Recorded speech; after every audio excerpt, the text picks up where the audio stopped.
Okay, now, i-discuss natin yung chapter 3. Okay, conceptual framework, qualitative characteristics. This is very, very interesting. No? So, sa conceptual framework pa rin ito. So, ano ba itong qualitative characteristics na sinasabi natin? Qualitative characteristics are the qualities or attributes that make a financial information useful to the user. So, ibig sabihin, ito yung criteria. Paano ba natin masasabi that yung information is useful? Dapat meron siya ng mga ganitong qualities. Diba, for example, kunyari yung budget. Gamitin natin itong budget. Paano ba natin masasabi na ang babae ay maganda? Dapat meron siyang ganito, meron siyang ganyan. Although, hindi naman natin ano yun. Siyempre, subjective yan. No? Pero sabihin natin may criteria yan. Dapat ganito siya. Hindi naman physical for physical. Dapat may takbo, may skills, ito, ganyan, bakit. Okay? So qualities, para masabi natin na ganito siya. Ganun din ang qualitative characteristics. Qualities attributes, para masabi natin that financial information is useful. If it has these things, then we can say that the financial information is useful. Yan ang sinasabi ng qualitative characteristics. Now, itong qualitative characteristics na to are divided into kung magandang discuss natin. Sa mga theoretical, ito yung medyo ulit ako mag-discuss. Practical ko sa less technical. Okay. Dalawang grupo yan. Meron tayong tinatawag na fundamental qualitative characteristics at tinatawag na enhancing. Enhancing qualitative characteristics. Pag sinabi natin fundamental, relates to the content or substance.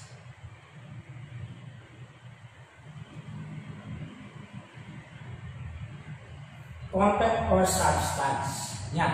No? Ibig sabihin yung report mismo, yung laman, yung nandun sa report.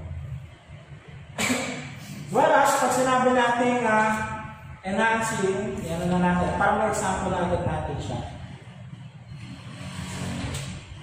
Medyo marami na ito. Enhancing relate to the presentation or form. Presentation or form. O kung paano siya ipalabas, paano siya present, paano makita. Let's say, para gamitin natin ganitong example. Kaya may cooking contest. Cooking contest. Siyempre pag cooking contest, typically masarapan. Yan. Pag sinabi natin fundamental qualitative characteristics, it really talks about yung sa lasa niya, yung timpla niya, yung talagang pagkain, texture, mga ganyan yung sa pagkain. Fundamental yun, yung sinasabi natin yun, yung pagkain mismo. No? Pero pag sinabi natin enhancing, yung sa presentation, kung paano mo siya pre-present, no? Baka may garnish yung tawag doon, madaming sa gilid, baka malinis yung pagkaano mo, dahil pagkalagay mo, baka yung pagkaluto mo, maganda yung itsura. Okay? Sakto yung itsura. So sa presentation yung tawag doon. Okay? Ito yung talagang lasa niya, yung laman, pero ito yung itsura niya. No? The way you present it. Okay, let's go. Sa fundamental qualitative characteristics, meron kasi yung dalawa yan. Okay? Relevant saka faithful representation. Relevance and faithful representation. Okay, dito muna tayo. Sige, let's go with the fundamental qualitative characteristics. Relevance. Pag sinabi natin relevant ang isang bagay, no? Relevance means it has the capacity to influence the decision. It means my connect, my sense, ginagamit mo sa decision making. Something and information that does not affect the decision or information has nothing to do with the decision or it will not be used in the decision is not relevant. No? Ito na example, ito yung mga pang example. Kunyari, yung babae. Kunyari, ikaw, babae na nililigawan. May naliligaw sa'yo, sabi naman. Kung wala, sorry ka. Okay? Now, dahil nililigawan ka, syempre, you are in the position to decide. The decision making, dun sabi natin ng happy. So, sa decision making mo, kailangan mo ng information. Pero provide natin yung information. Ngayon, if the information that is provided to you affects your decision, that is relevant. No? If it does not, it's not relevant. For example, ito, yung chismosa mong best friend. Di ko alam kung sino yung best friend mo, ang pangalan. Kasi chismosa mong best friend. Siya yung accountant. No? Siya yung magbibigay ng information. Kaya sabi ng friend mo, friend, alam mo ba yung manliligaw mo, nakita ko. Yung manliligaw mo, nakita ko, may nanay at tatay pala yun. Tapos sasabihin mo, ha? May nanay at tatay pala siya? Eh di ba? Okay. Whatever. Hindi mo ginamit sa decision. Parang nonsense, ano? Ang mga kwenta. Therefore, it's not relevant. Okay? Pero, kung yan sinabi na, uy, Esky, may chika ako. Chismosa eh. Sabi na, ay, yung manliligaw mo, nakita ako, may chicks, may nililigawan din pala dun sa ibang school, dun sa Garcia. Now, tanong, gagamitin mo ba sa decision making? Malamang. E pag ginamit mo sa decision making, sabi mo, ay, meron pala siyang ano, provider pala ito, may mga nililigawan. Therefore, that's relevant. Okay? So, ganun siya. Relevant siya. For example, kunyari, depende kasi sa tao. Diba yung usefulness sa information? For example, sabi, best yung ano pala, yung nililigaw pala sa'yo, ano na, medyo matanda ng konti, 5 years ahead pala sa'yo. Sabihin mo sa kanya, no, sabihin mo, age does not matter. Ganon. Hindi mo ginamit sa decision, therefore it's not relevant. Para sa'yo, hindi relevant yung information na yun, yung age niya. Relevance yun. Okay? Ngayon, yung relevance na ito, meron yung dalawang ingredients. Yung tinatawag natin predictive and yung confirmatory ingredient or confirmatory. Pag sinabi natin predictive, yung information dapat gagamitin mo to predict something in the future. Kanyari, sabi nga, ay yung nagliligaw pala sa'yo, may ibang nililigawan pala dun sa Garcia. Gagamitin mo na, predict mo na. Ay, babae siguro ito, baka sa huli. Nila ako yan. Diba, baka cheater to. Diba? So, ginamit mo siya sa pag-predict. At the same time, such prediction can be confirmed later. Diba? Kaya hindi mo siya sinagot. Tapos, nalaman mo, yung chismosa mong best friend, nag-report.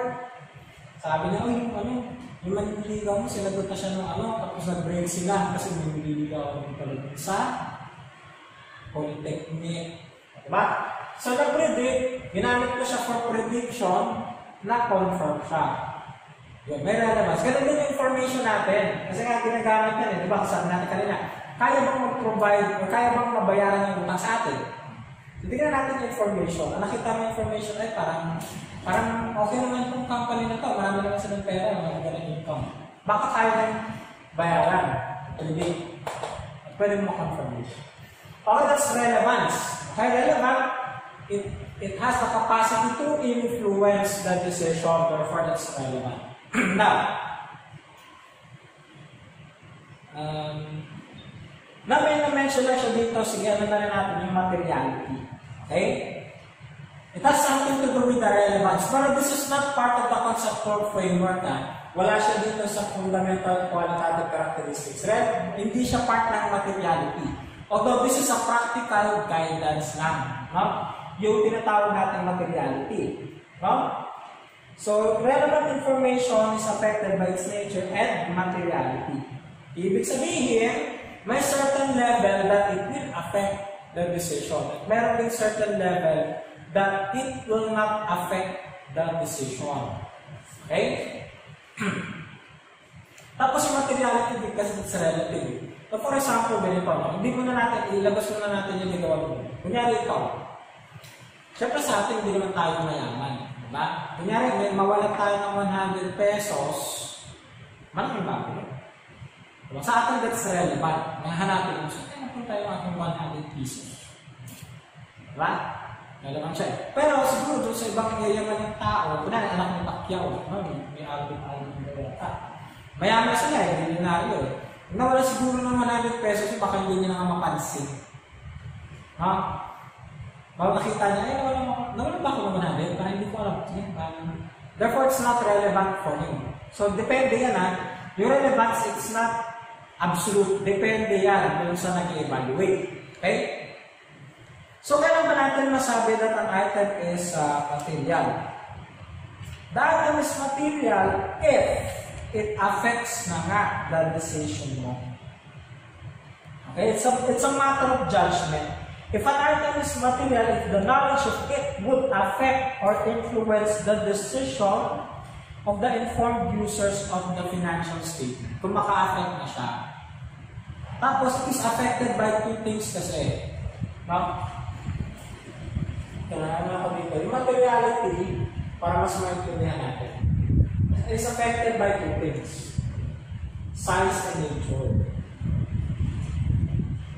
Pag tinanong ko sa anak kasi, size. Kaya pag tinanong ko si Kenny na lang. Kenny, parang sa klase mo, the size matters. Kaya hindi na masagot. Baka pag napanood ko si John sa cheese. The size matters. So, kailangan natin tignan natin yung size. May isang bagay. Kaya masabi natin kanina, diba? For example, ito na lang. Kunyari, nawalan ka ng 100. Would matter siguro, no? Material yun for you. Pero pag nawalan ka ng piso, baka hindi mo na nga mapansin. Pag nawalan ka ba ng piso, hanapin mo pa yung sakit. Babalikan mo pa talaga yung date. Sabi mo, ba't wala kang piso?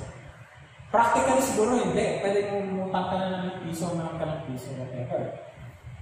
So, it affects, no? May mga items na big enough that it will affect the decision or yung something. It will be relevant. Or it will be material. May mga items naman that too small that it may not even be material for you. Baka yung consider. Ngayon, another thing is, syempre yung nature niya. Sabi natin yung piso mo, diba? Yung piso mo na nawala, hindi mo na pinansin.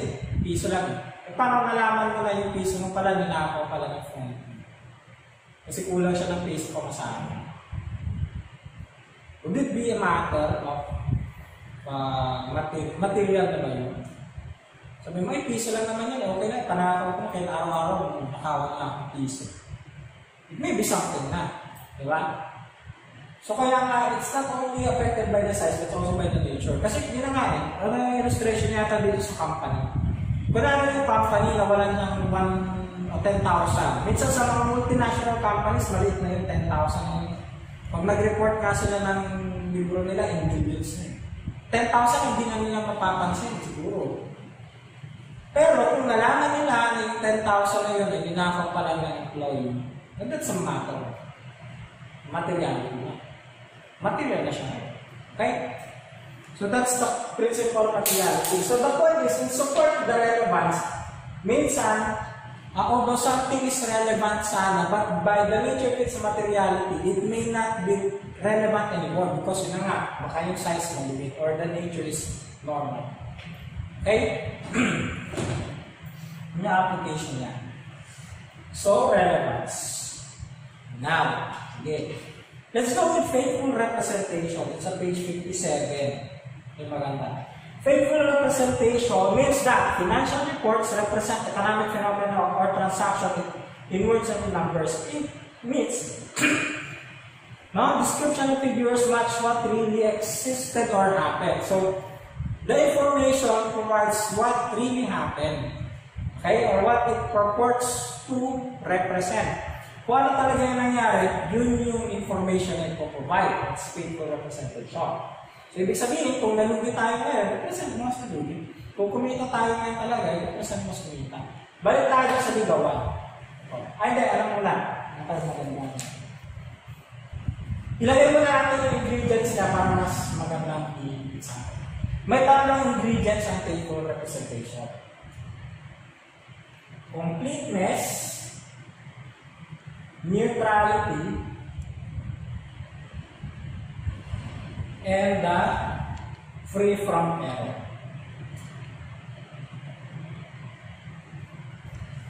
Okay, let's talk about how this three affects yung sinasabi natin na what it purports to represent. Dapat yun talaga yung information. For example, si Chismosa. Chismosa. Wala kang inaano ha. Wala kang inaano sa inyo. Kanyari na active. Kanyari yung friend mo. Hindi naman classmate eh. Sabi yung friend. Yung friend mo, Chismosa, na nag-aaral sa ibang school. Bahala na kung sino. Nag-report na naman dun sa naniligaw sa'yo. Sabi niya, bestie, may chika naman siya.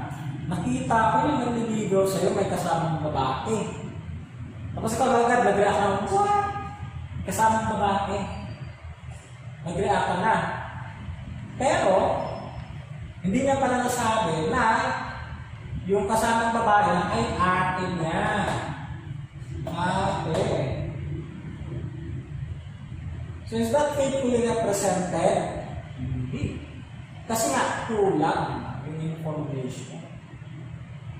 Diba? Para maging faithfully represented siya, dapat kumpleto. Diba? Para sa mga chismis nga yun, pag nag-report, pag nag-chismis, dapat kumpleto. Kasi pag hindi yan kumpleto, yung mga bawas-bawas, minsan may dagdag ka, it's not faithfully represented. Diba? So, ganun sa financial information, dapat complete para masabi natin na faithfully represented. Okay? Pati mga disclosure yan. Kasama dyan yung standard of adequate disclosure at yung sa notes. So, later pag nag-aaral tayo ng accounting, you will see, hindi lang natin i-represent yung mga figures. Dapat reported yan, may mga breakdowns yan, may mga support, may mga explanation pa yan. No? Bakit meron tayo ng adequate disclosure notes? It's because of this completeness. Okay? Kasi nga, pag hindi kompleto yung isang information, it will affect. Next, another one is neutrality. Pag sinabi natin neutral siya, without bias. Bias for or against someone in the preparation, presentation of that financial statement. It's not slanted, weighted, emphasized, or otherwise manipulated to increase the probability that financial information will be received favorably. For example, ganito. Dalawa kasi yung bias or against it. Kung yan ang niligaw sa'yo, diba yung lalaki? Yung pala, galit yung bestie mo doon. So, nag-report siya ngayon ng something na sabi natin medyo may ano sa reality pero pinit niya ng konti. Kasi nga galit siya. Bias siya. May bias. Kaya ganun yung nireport niya. Therefore, that's not faithfully represented. Dapat kung ano talaga, yun yung nire-report niya. Wala siyang i-change, wala siyang i-tweak na or minsan pinapalabas niya pa yung isang bagay kasi nga, galit siya dun sa tao. No? Hindi na siya neutral, no? It's not faithfully represented. Or sabihin natin na, kunyari yung friend mo, friends sila. Friends or best friends sila. So baka supposedly may re-report sa akin siya pero may mga tinago siya. Or nag-report siya pero pinaganda niya, pinabangon niya yung report niya. Kasi nga friends sila, best friends sila ng lalaki. It's not neutral. No? Therefore, it's not faithfully represented. So dapat para faithfully represented, dapat neutral, free from bias. Okay? So that's for neutrality. And lastly, free from error. Siyempre, pag sinabi natin, ay meron pa pala dito na mention na lang, no? Prudence and conservatism. Actually, dalawa to, no? In relation dito sa neutrality. Dati parte ng conceptual framework, pero tinanggal na. No? Pag sinabi natin prudence kasi, this is caution in exercising judgment or estimates. Pag may isang bagay na hindi ka sure, dapat careful ka. Now, when dealing, especially pag may numbers yan. Okay? So, conservatism, kasama din siya dun sa prudence na sinasawag natin. No? Yun na nga, dapat careful ka, and then may application siya na ganito. Sinasabi kasi dito, specifically sa dating conceptual framework, pag nag-expect ka ng income, huwag kang mag-expect ng income. Huwag mo recognize yung income. Pero pag nag-expect ka ng losses, recognize mo na meron kang bukid. Ibig sabihin, parang sabihin natin, nega. Or hindi ka lang assuming. Parang gano'n, di ba? Kunyari, may crush mo. May kasalubong yung crush mo, nag-smile siya sa'yo. Apply yung conservatism, ibig sabihin, hindi ka muna mag-assume na may crush siya sa'yo. Ay, crush siguro ko na. Hindi yung pagiging conservative. Okay? So, wag mong isipin na may crush siya sa'yo just because nag-smile siya. Not unless sinabi niya talaga. Pero yun, nag-assume ka. Judgment niya, estimate niya. Diba? Pero pag sinampal ka, yun, sigurado na yun. Hindi. Kaya sabihin natin na hindi ko pa sinampal. No? Kunyari, chinap mo. Sabihin sa high class. High class. Tapos hindi ka nag-reply. Nag-sin pa siya. Na-sin zone ka. Apply ng conservatism, i-recognize mo rin as a loss. No? Lugi na yun. Pero wag ka nang mag-assume na baka maayos pa. That's conservatism. Okay? In terms of income, wag kang masyadong positive. In terms of expenses, maging negative ka. Now, the problem with this, kaya tinanggal na siya dito sa conceptual framework, it's because it violates the neutrality. Dapat fair tayo eh. Pag dito sa conservatism, parang you're against yourself. Parang sinasaktan mo sa sarili mo. It's not neutral. Kaya wala na yung conservatism prudence niya. Kung ano dapat, yun. Now, still, nandiyan pa rin siya in the process of accounting. When you're dealing with estimates, you have to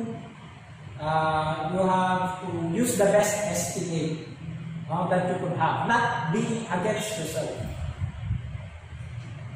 Okay, so that's neutrality. Medyo mahaba ng discussion ito, no? Maganda kasi, practical kasi siya. And sa page 61, ito na, free from error. No?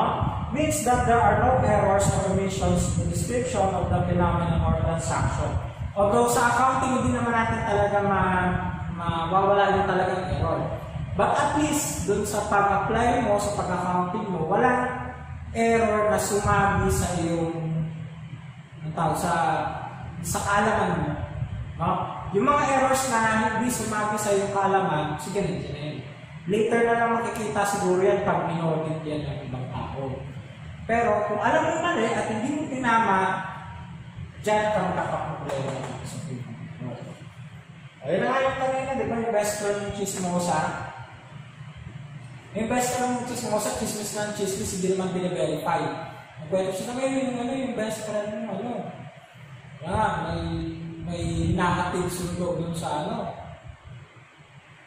na chicks niya daw. Yung pala kapatid. So may error na agad, may mali. Pag may error na gano'n, tapos hindi malipat na talaga yung best friend mo, alam niya mali siya pero nireport niya pa rin. It's not faithfully represented. Okay?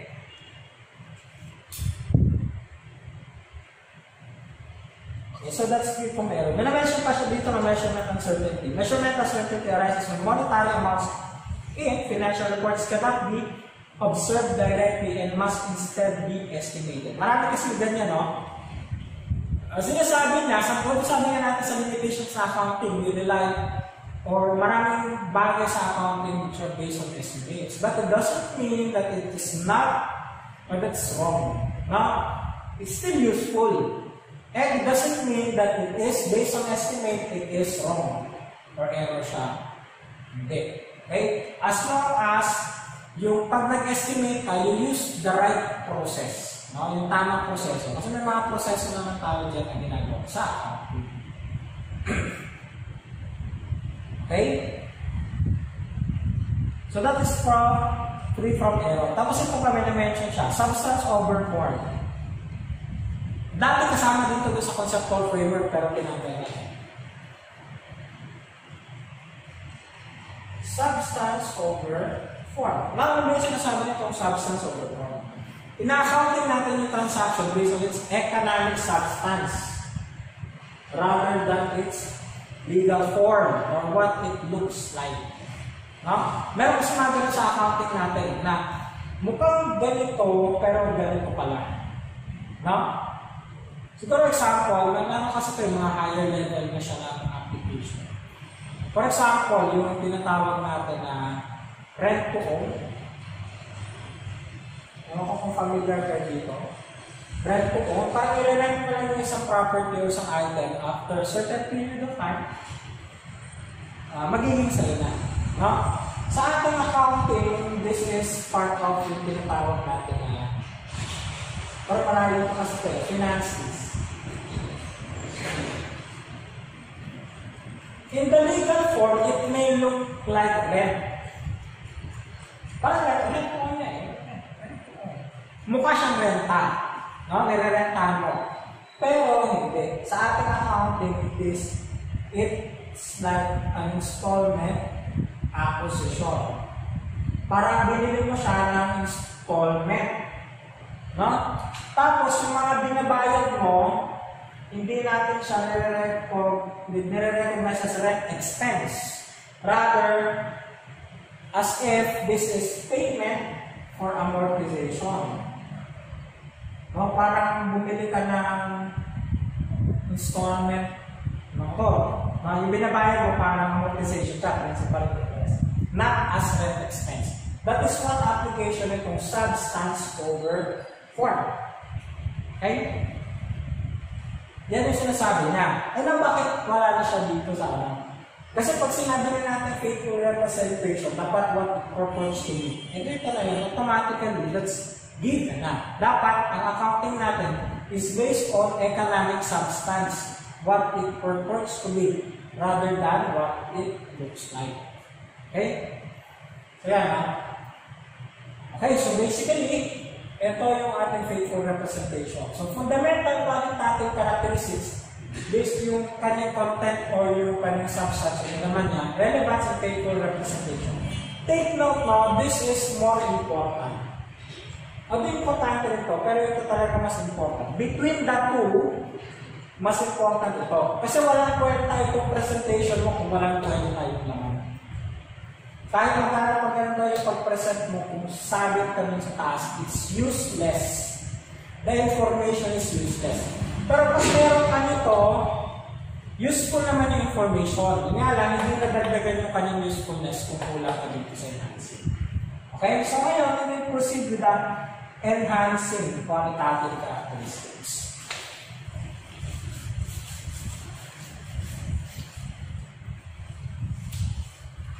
Okay, dito we have 4. No? So, sino-sino ba itong enhancing ito? Pero dito, hindi na yata, pwede pa rin natin ma-apply yung sample natin sa pero hindi na yung sa chismosa ng friend. Yung sa ligawan. Hindi, pwede pa rin. Pwede natin yung sample yung chismosa ng classmate, friends sa ibang school. Verifiability and the timeliness. Ito. Enhancing. Ito apat comparability, understandability, verifiability, and timeliness. Okay, pag sinabi natin sa presentation na ito kung paano mo ibigay, paano mo i-present yung information, it may add dun sa usefulness. But again, the ultimate determination ng usefulness mo nandun sa fundamental. Ito, it will add lang, enhance nga. So, sino-sino ba na dito? Number 1, comparability. Pag sinabi natin comparability, means the ability to bring together for the purpose of noting points of likeliness and differences. Ibig sabihin, pwede mo ma-compare. Diba? Just like, for example, meron tayong financial report. Yung muna sa financial report. Yung financial report na ito, ni company A, kasi pa na investor ka nga eh, pwede mo i-compare with the financial report of company B on the same industry. Diba? Para mas makamake ka ng better decision. So if it can be compared, then nadagdagan yung kanyang usefulness. Okay, diba? Kunyari, parang yung isang nililigaw sa'yo, baka pwede mo siyang i-compare, o pangit mo compare ng tao. Pero just for the sake of the illustration na naliligaw sa'yo, pwede mo i-compare, not yung pagkatao niya, no? Pero yung approach ba? Yung dati kong ex. Yan, si ex mo. Sa ex mo. Yung dati kong ex, niligawan ako, ganito binibilan ako ng kwek-kwek. Binibilan ako ng barak figures, dynamite. Tapos siya, kikyam, baga, chicken nuggets. So, compare mo ngayon, di ba? Ito yung dating nanliligaw ko ito yung nanliligaw ngayon. So, paano mo kayo gagamitin yung information na it would add up doon sa usefulness, mas maganda yung decision na magagawa mo if it could be reference to another. Diba? So, if it could be compared, then it's better. Dagdag usefulness. Okay, meron pa siyang tinatawag na intra-comparability sa inter-comparability. Pag sinabi natin intra-comparability, sa sarili lang, sa company, let's say, kunyari, i-compare natin yung this year versus next year. This year na siya. Last year versus this year. Diba? So, nag-compare mo siya. Doon na sa company. Pero pag inter with other companies, yun na yung company A versus company B, compare mo. Okay, so that's for comparability. Ngayon, ano naman itong kinalaman ng consistency dito sa 64? May dalawang application din kasi consistency. Dati rin lang ito sa concept of framework. Pag sinabi natin consistency is the same, diba? It does not change. Consistent yan. Ibig sabihin kung paano ka nag-accounting before, the same pa rin yung pag-accounting mo next year, the same pa rin sa mga following years. Para mas ma-compare mo sila better. Meron kasi kung change kayo. No? So that is yung consistency para sa intra-comparability. Pag sinabi naman natin consistency sa inter-comparability, kung paano ka nag-accounting dito, ganun din sila mag-accounting. Kaya nga, di ba, na-mention natin before sa chapter 1, yung paggamit ng international standards. Pag-refer natin dun sa international standards para may, yun nga, inter-comparability, especially kung sa ibang countries. Kung within the Philippines, okay lang. Isa yung standard natin. Okay?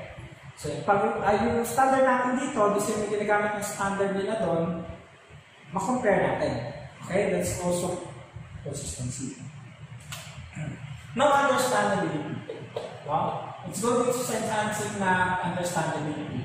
Dapat yung report could be understood. Kasi kung hindi ma-understood yan, medyo mabawasan yung pagka-usefulness. Hindi naman siguro sa totally hindi maintindihan. Pero may mga items doon na parang mahirap intindihin. No? Understandability requires that financial information must be comprehensible or intelligible if it is to be most useful. Kaya yung report natin hindi pwedeng paumang. May sinusunod tayong format para mas madali maintindihan. Pag tinignan ng users, nasusundan niya na agad. Kaya pag gumawa tayo ng financial statement, may format tayo, diba? Nangyayari ako sa inyo dito. Para pag tinignan ng user, may kita, ganito yan. Okay? So, dapat maintindihan niya. Kasi kung hindi mo maintindihan, medyo nabawasan yung kanyang usefulness. Especially kung may mga items doon na hindi mo maintindihan. As much as possible, we use simple terms. Pero hindi naman to the point na masasacrifice yung kanyang essence pa. No? Kasi may mga highly technical terms talaga na hindi natin may iwasan. So, kaya, but as much as possible, we try to make it as simple as possible. Now, pati yung paggawa natin ng FS later, may kita nyo, concise. Kino-concise natin, hindi pwedeng lahat ng accounts pasok. May ginugroup tayo dyan. Ngayon, syempre yung user natin, we assume that yung user natin has a certain level of understanding, not necessarily yung para sa experts. Hindi naman sinabi natin na understandability is good for everyone. But we cannot expect, although hindi naman natin inaano, that someone na siguro hindi nakagraduate ng ganito, tapos wala naman siyang business at yung niya is, Hindi naman natin na-expect na maintindihan talaga nila yung financial report. But again, we are going towards the intended users. Yung investor yan, so malamang may alam yan. Yung lender, creditor, business yan, malamang may alam yan. Okay? Yun yung tinatarget natin na hindi naman pwedeng lahat. Pati yung nagbebenta ng sigarilyo sa kalsada, yung intending nyo. Okay, that's for understandability. Okay? Ngayon, verifiability, it means that different knowledgeable and independent observers could reach consensus, the term is consensus, although not necessarily complete agreement that a particular depiction is a useful representation. Okay? It means when different parties look into the report, they would agree. Now, for example, pag sinabi mo na meron kaming cash na 10 million, pag pina-check mo dun sa isang tao, pag nakita na, may 10 million cash na talaga, nag-agree siya, then it is verified. It could be verified. Yan yung sinasabi natin verifiable. If the financial report can be verified, then, syempre nadagdagan yung kanya usefulness. Especially nga yung purpose ng audit, yung sinasabi natin kanina. Sila yung magbe-verify yung mga bagay-bagay dyan. Okay? Types of verification. May mga klase ng verification, direct and indirect. At ano lang siya, para sa audit, dapat yun, mas importante. Pag sinabi natin direct verification, nakita mo talaga. Now, let's say for example, sabi may building kami. Hanapin, saan yung building? Sige nga, patingin ako ng titulo kung saan talaga yan. Direct verification, yung nakita mo talaga siya, physically it's there. Pag indirect, hindi mo nakita physically, pero gumamit ka ng certain techniques para ma-verify mo siya. For example, sana may bank record, pero mga dati pag-usapan natin ng bank record. Yan, yung mga methodology, kunyari, tinignan mo yung bank statement ng isang company. That's, na-verify mo na meron siya, meron siya ganitong pera doon. Or siguro, nag-compute ka, mga computation na ginawa. So, audit na gagawin niya. Tapos nakita mo, okay, siguro na, okay, sakto meron nga siyang ganyan. So, that's indirect verification ng tawag. Sa inventory, example ng inventory. Tinignan yung inventory, hinanap mo, sige, nasaan itong ganito. Nakita mo dyan, direct yun. Pero nag-compute ka lang na dapat ba ganito yung cost niya. That's indirect verification. Okay, and so that's verifiability. No? If it could be verified at na-verify siya, nalagdagan yung enhancing na usefulness niya. And lastly dito, yung tinatawag natin timeliness. No? Timeliness means that financial information must be available or communicated early enough when a decision is to be made. Ibig sabihin, dapat nga, the information is available when the decision is to be made. Kasi nabawasan yung kanyang usefulness if nagawa mo na yung decision bago mo natin yung information. Kaya si friend mo, di ba? Sinagot mo na pala yung lalaki. Tapos si best friend mo, chismosa. Pagod na pagod pa, tumakbo. Kasabihan ka dapat na wag kasi may asawa at anak na pala. Kasi wala nakagawa ka ng decision making. Although, the information could still be useful in a different decision na. Siguro kung breaking mo siya. Pero kung sa decision mo sana kung sasagutin mo yung tao, wala na. Nakagawa ka na ng decision. So dapat, the information should be earned enough or available when the decision is to be made. Okay? So that's timeliness. And last na meron siya dito na discuss na cost constraint.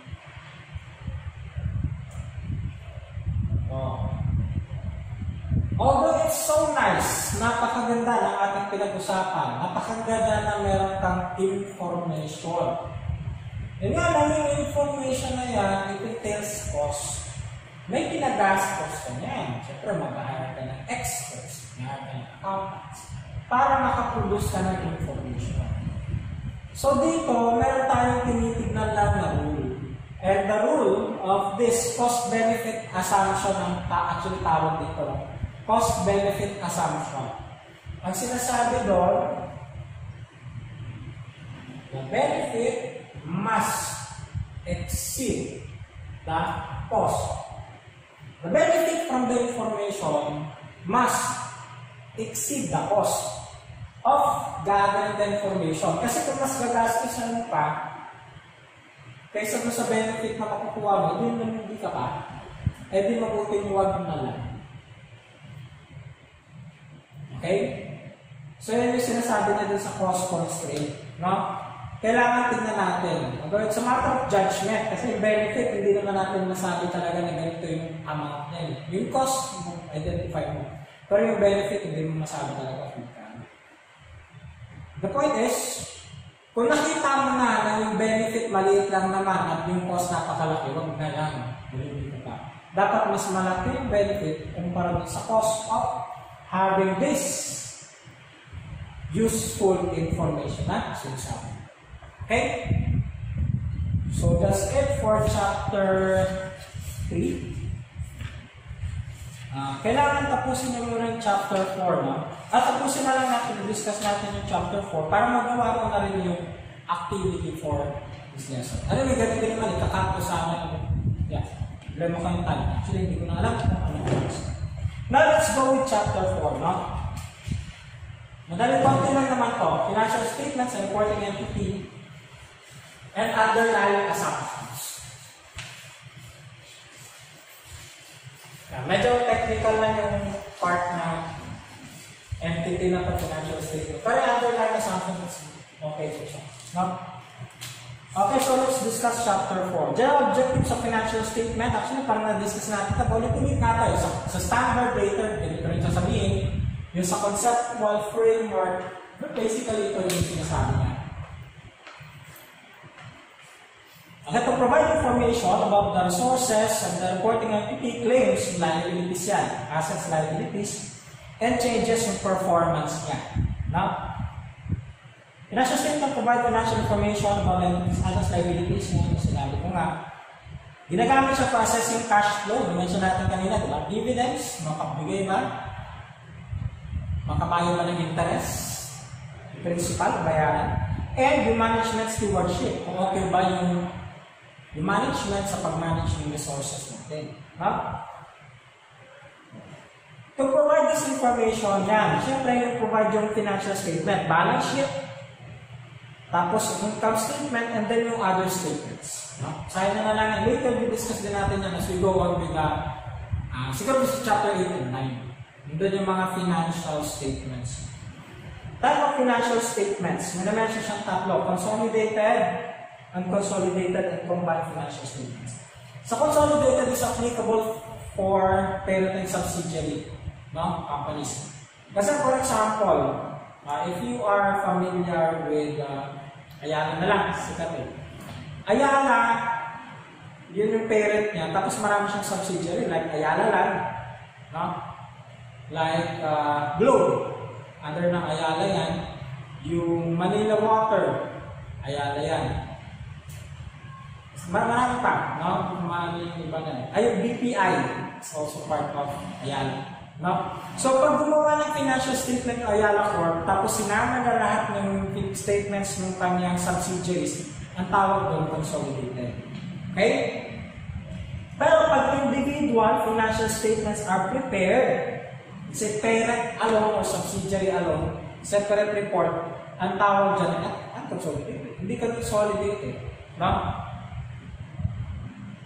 Ngayon, combined financial statement naman, no, when two more companies are not linked by a parent and subsidiary relationships.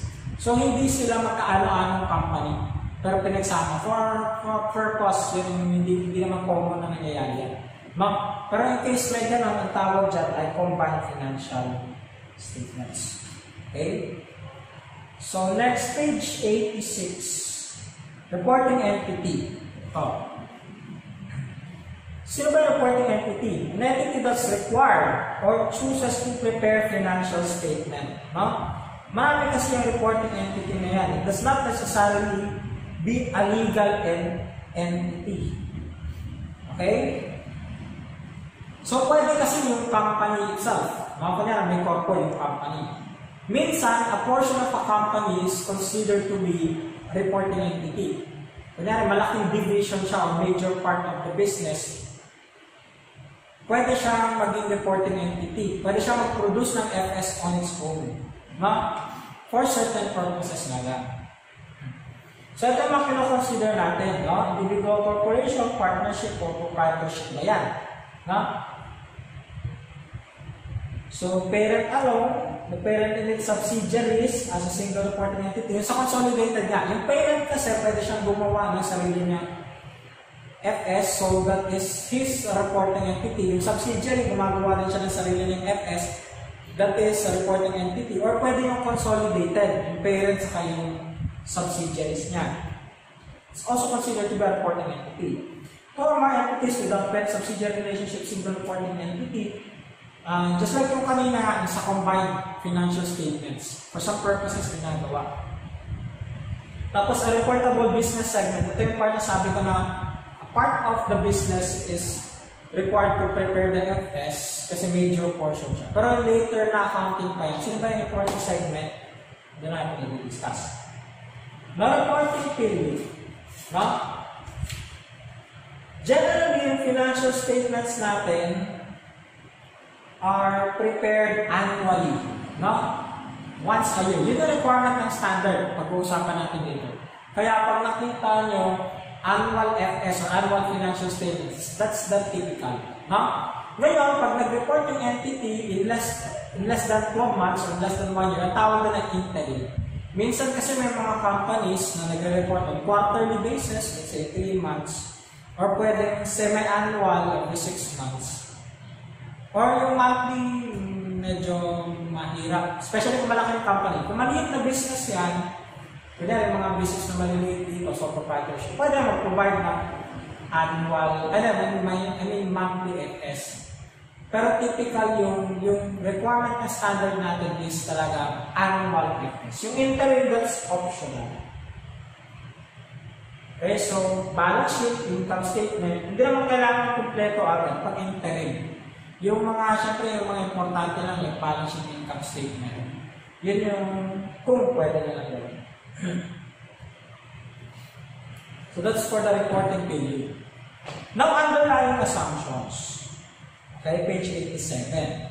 Accounting assumptions are basic notions or fundamental premises on which the accounting process is based or postulates. Ibig sabihin, kahit na hindi na natin sabihin, kinoconsider na natin sa accounting as ito yung fact or ito yung reality. Now, yun na yung sinasabi natin, assumption. Even if it is not proven, if it is not given, ito na yung kinoconsider natin as reality.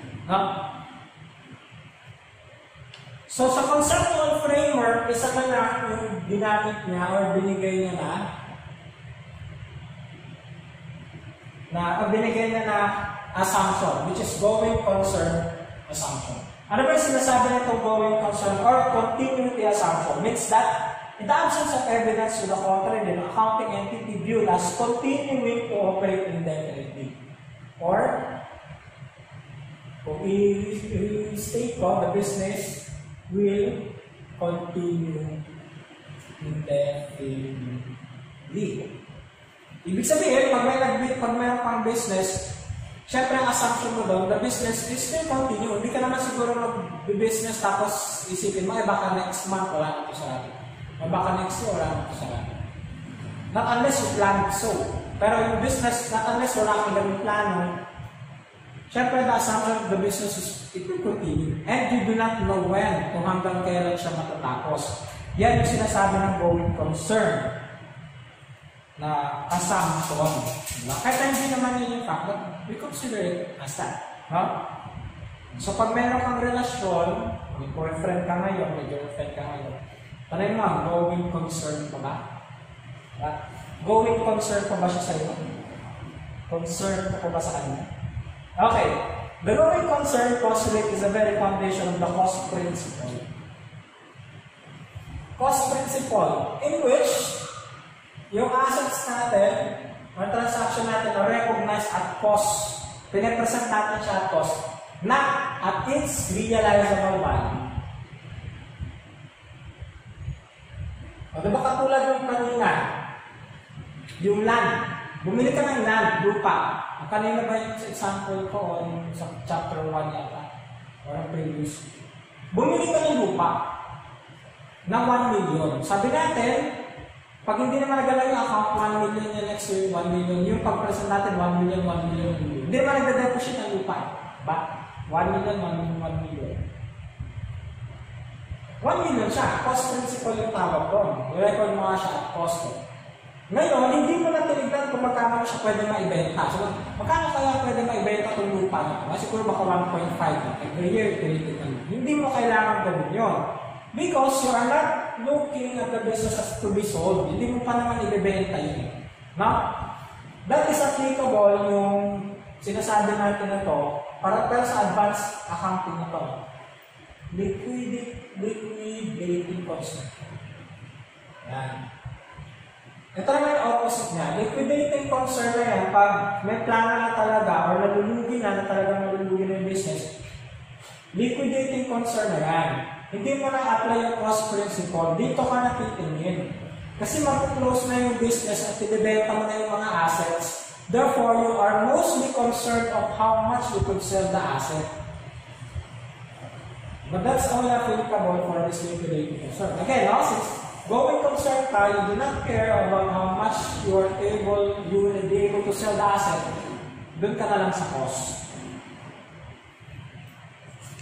Okay, if there's evidence that the entity would experience large and persistent losses, no? So yung going concern would be abandoned. Na mag-liquidating concern na yan. Pero yung liquidation accounting, sa advanced accounting, no? Okay, so that is for the going concern. No? Kaya, yan, cost principle yan yung ginagawa natin. Now, actually, yung pag-depreciate is because of this. Bakit, sir, yung mga PPE natin din-depreciate natin? Bakit hindi na lang expense natin agad-agad? Kasi gagamitin mo pa eh. Diba? It will benefit up to benefits useful life. Bakit kinonsider mo pa yung ilang years na yung useful life? Because you think the business will continue. Because if the business will not continue, huwag mo nang tignan ko ilang taon pa yung useful life niya. Kasi feeling mo magsasara na. Okay? So ano pa? Another assumption dito is yung sinasabi natin accounting entity. Yung dati nang first activity natin, I think this is the first na diniscuss ko na principle. Na accounting entity concept. Simple lang naman to guys. It means that the business is separate from the owner, from the employees, from the officers. Kaya nga pag may transaction ka sa kanila, ang tawag din external. Diba dun sa previous na discuss natin. External dun. The business is separate from them. And even to the point that the business is separate from another business. No? For example, ikaw mayaman ka. Meron kang dalawang business. Yung isang business mo ay funeral parlor. Tapos yung isang business mo ay restaurant. Specializes in dinuguan. Okay? Dalawang business yan. Yung isa yung funeral parlor, yung isa yung restaurant. So sa accounting entity concept, hindi mo dapat pinaghahalo yung dalawa. Yung transaction ng isang business mo, doon na sa kanila. Yung transaction ng isang business mo, sa kanila. Hindi pwede maghalo yun. Para mas makompute mo, ay kumita ba to? Kumita ba itong isa? Kasi kung pinaghalo mo, hindi mo na ma-identify sa kanila kung sino yung kumita. Okay? So ganyan na. Pero joke lang yun na yung huwag yung gagawin yun na yung funeral parlor sa yung restaurant. Lalo na kung ang binibenta mo ay dinuguan. Huwag. Okay, so ganyan na. Separate yung mga ano na yun. And another one of the assumptions is time period. Actually, pwede natin ma-attribute dito sa going concern. Time period or yung iba periodicity concept. Periodicity. So, ano bang ginagawa natin dito sa periodicity ng or time period? Nasabi kasi natin dito that the life of the business is indefinite. Hindi mo alam kung hanggang kailan siya. Tama? Therefore, it's useless na hintayin mo pa yung time na matapos yung business para malaman mo kung successful siya o hindi, kung kumita ba siya o hindi. So rather, yung indefinite life yung business mo na hindi mo alam kung hanggang saan, tsa-tsa-tsapin natin yan. Isa-subdivide natin into this artificial periods called the period, the time period. No? So let's say, kunyari, identify or accounting period pala yung tawag natin. Okay? So, time by time, at certain point in time, magpo-complete ka na. Kumita ba tayo or hindi? Kamusta yung business natin dito or hindi? Or kung kamusta siya, okay ba siya or hindi? So, let's say, kunyari, 1 year yung ano mo. So, every year, check mo na agad kung kumita hindi, kung kamusta siya. Another year, check mo. Another year, check mo. Another year, another year. Kaya nga, yun nga sa pag-prepare natin ng FS kanina, na-mention ko, annually yung ginagamit natin. This is application of yung time period na concept na ito na i-mention kanina. Okay? Meron tayong tinatawag na, doon sa years pa lang, meron tayong tinatawag na calendar year. Pag sinabi natin calendar year, January 1 to December 31. The year that will end on December 31 talaga. Pag fiscal year, any 12-month period siya. Let's say, kunyari, if it started on October, April 1 of this year, it will end up March 31 of the next year. This is fiscal year. Okay? Ngayon, meron din tayo tinatawag na natural year. Yung tinitignan niya talaga yung business cycle niya. Kung kailan siya mag-end o mag-ano. Siguro sabihin natin normally yung sa mga hospitality natin. Kunyari, summer. Diba? Summer yung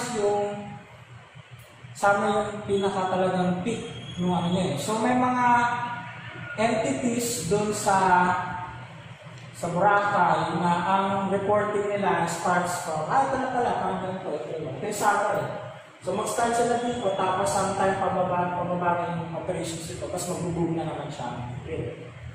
Ang tawag na natural year. Okay? So ang time period na yung ginagawa natin dito, yung indefinite life ng business, pinakat natin into this accounting periods. Yung ginagamit natin na basis kung kailan tayo mag-measure kung kamusta yung business natin. And then lastly, monetary unit or stable monetary unit concept. Actually, dalawa yung application nito, no? Quantifiability and stability of peso, no? So sa quantifiability, di ba yung transactions natin, sabi natin kanina sa accounting quantifiable siya, no? Quantitative, financial in nature. So yung mga transaction natin, ina-express natin siya in quantifiable terms. Specifically, financial in nature. So ang ginagamit natin is yung Philippine peso dito sa atin, diba? Sa Pilipinas. So pag nag-accounting tayo under this, because meron tayong monetary unit concept, yung mga transactions natin, nilalagyan natin ng value in terms of pesos. No? Pila. Quantifiability yun na application ng monetary unit. And another one is stability of peso. Ito talaga assumption ng market. No? Kasi alam naman natin, di ba, time by time nag-change yung purchasing power. Bakit? Because of the inflation. Tumataas ang presyo, tapos mababa na naman, tataas ang presyo. So yung purchasing power of money changes. No? Pero sa accounting, hindi na natin nire-recognize yun. Not unless it is a hyperinflationary money. Pero hindi mo na natin discuss yun. So sa atin, hindi na natin ina-adjust yung ating FS based on its purchasing power. Because it is already assumed. Kasi nga, assumption ko, diba?